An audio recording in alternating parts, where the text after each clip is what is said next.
Minasan namaste. Nihongo no EPG no Pachalae yokoso. Watashi wa Anita Khanna desu. ネイル大学で日本語、日本文化、文学を教えています。今日のペーパーの題は古代の文学です。そしてこれを英語を通して学びます。キーワードを日本語で記しましたので、それを覚えるようにしてください。Welcome to lesson 5. Today we will study about Setsuwa. What is Setsuwa? Even Japanese will take a pause and then think twice to say Setsuwa? Yes, it's very simple. Setsu is the kanji for toku and wa is the kanji for wa, which is to speak. So Setsuwa is the narratives or the stories of used for discourse. The discourse could be simple, moralistic, or it could be religious as well. About the objective of this module. The objective of this module is to understand this special landmark genre of Japanese literature which facilitated the spread of Buddhist culture and Buddhist narratives in Japanese literature. As we know that Buddhism influenced the weft and woof of Japanese culture, especially it has come down to us in the form of Japanese discourse narratives, which we are going to study today, and it is called Setsuwa. This Setsuwa developed on the basis of some concept or doctrine of Buddhism, yet it was not necessary that they are associated with religion, and there are numerous Setsuwa pieces that are secular, which at times convey the message of a moral or ethical nature as well. Once again, we must remember that the objective of Setsuwa was to convey the message to the listener in an interesting way, to develop their interest in the subject. In India also we have a number of such discourse narratives, and the most commonly known one is Kathasarit Sagar. This pioneer work of Nihon Ryoiki, or in Japanese Nihon Genpo Zenyaku Reiki, is the work which set the trend for the later Setsuwa works. A number of fine Setsuwa collections which were themed on other subjects like person or a scripture, like Lotus Sutra or Hokkekyo. Some expounded the three jewels of Buddha, the Buddha, Dharma and Sangha, that is called Sambho in Japanese, or the lives of famous monks and nuns of Japan, including Shotoku Taishi. Also, as I mentioned, the name of India is prominently placed in all these, and it appears more in all these collections. Like Uchikikisho, which we can say is a miniature model of Konjaku Monogatari and was written in 12th century has the stories classified under the 3 titles of India, China and Japan, and this provided the model, that is to arrange the narratives under the sub-themes of Tenjiku, which is India, Shintan, China, and Honshu, the mainland Japan. Arranged in 3 volumes in a chronological manner.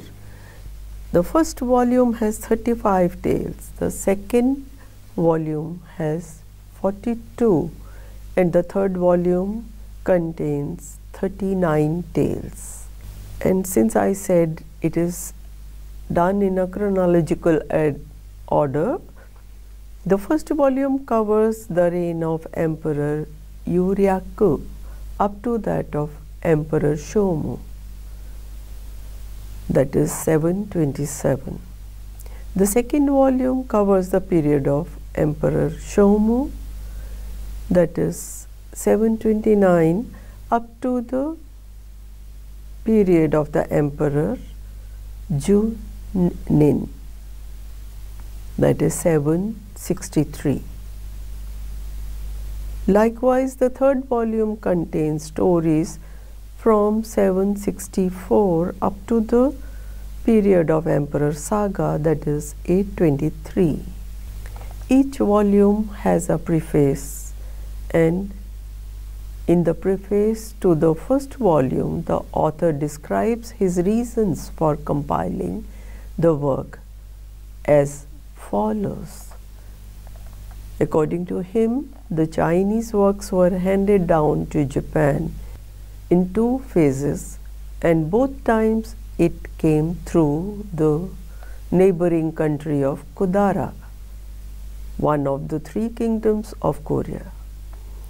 In the reign of Emperor Ojin, the Chinese works were brought to Japan, and in the realm of Emperor Kammei, the Buddhist scriptures were handed down. The writer continues, however, those scholars of Chinese literature looked down upon the Buddhist law, and the Buddhist scholars in turn looked down upon the Chinese scholars. Only fools are misled by delusion and lack of faith in the reward of good and evil. The learned man respects scriptures as well as Chinese works and believe in the retributive law and are in awe of it. He goes on to continue in the preface that the objective of this work, that is Nihon Ryoiki, is to demonstrate that what is good and what is evil through the strange happenings that occurred in Japan itself. And so he writes, if the karmic nature of good and evil was not made known to us, then how could we rectify our misdeeds? The second feature is that each individual Setsuwa could be of varying length. It could be a long or as long as a few pages, or it could be short or as short as a few paragraphs, or at times a few lines. The central theme that connect the different episodes are employed. So, in case of Japan, we find it is the Inga Oho, the principle of causation, or in plain words, the moral of as you sow, so shall you reap. So this central theme connects the collection and tell the listeners about the karmic retributions, transmigration, virtues of reciting sutras, and also the benefits of making offerings, as well as in case of Japan, and so in general also in case of the Buddhists, in case of the discourse narratives, the non-Buddhist topics, non-religious topics also are added, like the stories of warriors or strange happenings and unexpected rewards we find in Japanese Setsuwa. However, it doesn't make it a historical truth. The Setsuwa works are written in the style of the combination of kana and kanji, or what we call hentai kambun. Since the monks were adept in Chinese, or what we call kambun, they could use it freely and could combine it with kana to express their message more lucidly and more vividly to get the interest of the listeners.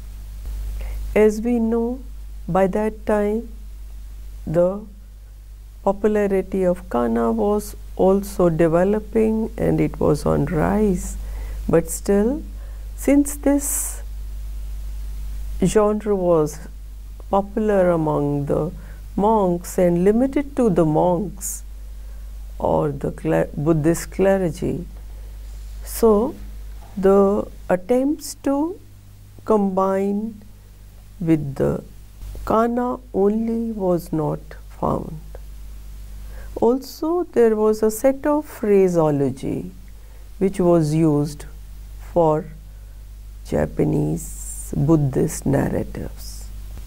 One more point which is worth of mentioning, especially for Indian learners, that the presence of India is conspicuous in these Setsuwa narratives.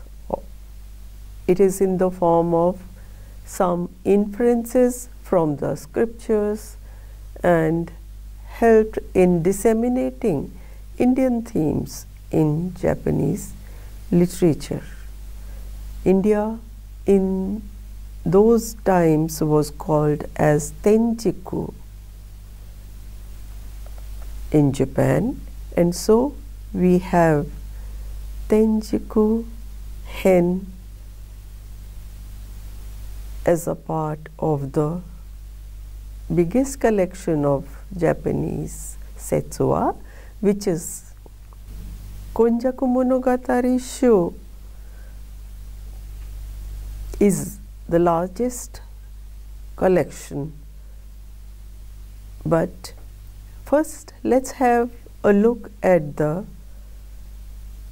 first work of Setsuwa in Japan, and that happened as early as 823 AD, and the title was Nihon Ryoiki.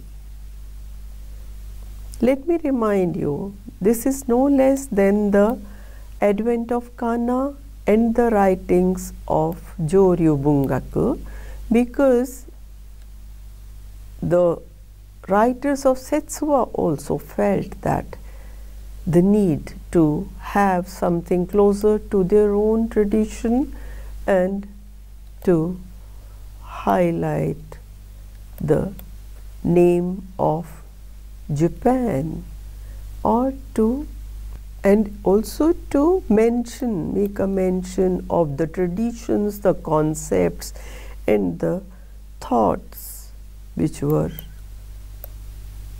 related to Japan and not China or India. As the writer of this pioneer work, Nihon Ryoiki, mentions in the preface of his work.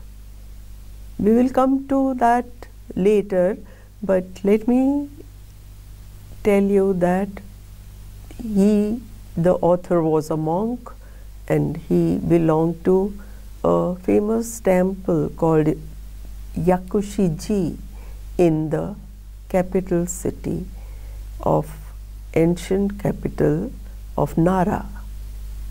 His name, which comes down to us, is Kyokai. Some pronounce it as Keikai. This title Nihon Ryoiki is the abbreviation of the full name of this work, which is Nihon Genpo Zen Aku Ryoiki.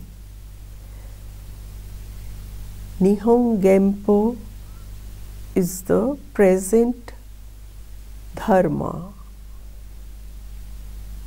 and Zen Aku is good and bad. So the full title English could be Miraculous Accounts of Karmic Retributions of Present Deeds and Manifested in Japan. This present means in the present times, and it has happened in Japan. So as the title suggests, it is based on the concept or the connecting theme between the various stories is the cause and effect, or Inga Oho. Since not much is known about the life of the author, the preface of the book mentions simply the priest Keikai of Yakushiji temple. So the preface introduces the author simply the priest of Yakushiji Keikai, and states that this Yakushiji temple was located in the western sector of Nara. This collection has 3 volumes, and each volume has a preface. The preface to the 3rd volume has biographical notes that suggest that the author did not enter clergy until his middle age, and he was well versed in Chinese literature as well as Buddhist scriptures. Let's have a look at the contents of Nihon Ryoiki. The work has 116 tales, which are arranged, as I mentioned, in 3 volumes. I must have mentioned earlier that in Japan, Buddhism could spread without much opposition, and this was due to the very nature of the Buddhism, which could gel with the existing native beliefs. And in case of Japan, it was Shinto, which was their religion based on nature worship. Buddhism and Shinto not only coexisted without any antagonism, but also at times there were efforts to merge the two by showing that Shinto gods are the manifestations of Buddhist gods. So the concepts of Shinto and the other religious thoughts like Confucianism and Taoism, their teachings of filial piety, propriety, strange ways of nature, a group of people talking on the subject. This we find in the Buddhist scriptures. Now let's have a look at the main salient features of Setsuwa to understand the nature and the contents of this special style of discourse narratives. The foremost point is that these were orally transmitted through the word of mouth. So, having had oral transmission at the time when they were jotted down or written form, at that point of time, it appeared as if they were real happenings, and one would believe that because of the locale and that broad timeline given by the priests, it was believed that this story happened actually in the past. Therefore, it is very difficult to establish a clear demarcation between the oral and the written versions. One can generally presume that it must have been conceived in oral form and written down at later point of time.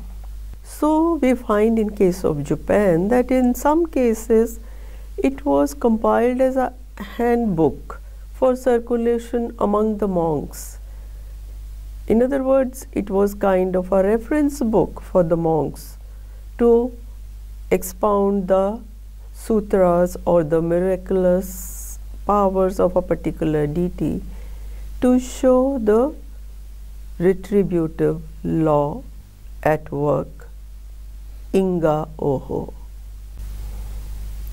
So it is a fiction and beyond the scope of historically authentic information or actual happenings. It is a strange coincidence that this genre was evolved and explored by the monks in order to explain the basic tenets of Buddhism in Japan, and it is similar to the phenomenon which happened in case of India, like the Indian work of Panchtantra was also employed or was composed or written to educate the members of the imperial family. In case of Japan, it was for the princess of Emperor Reizei. A collection of Setsuwa named Sambo e Koto was written. After she decided to become a Buddhist nun, and she wanted to have a better understanding of the religion. So this could be a coincidence, but Setsuwa are known to have educated the masses or the common people. There are Shinto Setsuwa also. It's not limited to the Buddhism. The foremost collection of Setsuwa is Nihon Ryoiki, which was compiled as early as 9th century. But the actual development in this style of Setsuwa Bungaku took place towards the end of Heian and Kamakura periods, when more and more people turned to religion and have firm faith in the law or the miraculous occurrences in their own land. This law of karmic retribution in the 3 volumes is shown to be at work immediately, in the future, or as a result of the past deeds. And like this, the whole work is integrated.